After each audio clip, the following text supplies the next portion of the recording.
Sir, ये हम लोगों में एक ये धारणा बन गई है कि अगर हम एक बार पॉजिटिव हो गए, हाँ। तो अब तो हमें कुछ हो ही नहीं सकता, और अगले 6 बिल्कुल महीने के नहीं, लिए हाँ। हम खुद मान रहे हैं सर कि अगले 6 महीने तक तो हमें कुछ नहीं होगा, हम कहीं भी घूमे फिरे, हम लोगों से मिले जुले। वो खुद इंसिस्ट करते हैं कि अरे आइए आइए, हम तो पॉजिटिव हो चुके हैं और अब हमसे आपको कोई खतरा नहीं। इम्यूनिटी पार्टी होगी, मुझे ऐसा बोला Are you गया serious? है। जी बिल्कुल। This is डॉक्टर कुमार, मुझे ऐसा बोला गया था, मेरे फ्रेंड्स ने कुछ कहा कि हमें भी कोविड हो गया, अब तो तुम्हें भी हो गया, अब तो इम्यूनिटी पार्टी होनी चाहिए। Very very sad, very sad. मैं तो बिल्कुल उस पार्टी को अटेंड नहीं करूंगी। मुझे तो डर है। डॉक्टर कुमार क्या कहते हैं?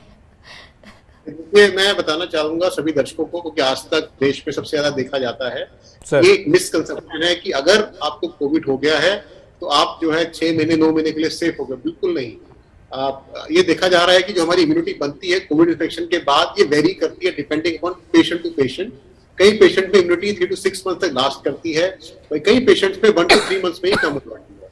और इसीलिए ये कहा जाता है कि अगर आपको कोविड हो गया है तो भी आपको कोविड अप्रोप्रिएट बिहेवियर फॉलो करते रहना पड़ेगा, क्योंकि आपको नहीं पता है कि आपकी इम्यूनिटी कब डाउन होने वाली है, कब जो एंटीबॉडीज बनी है कब वो कम हो जाएंगी।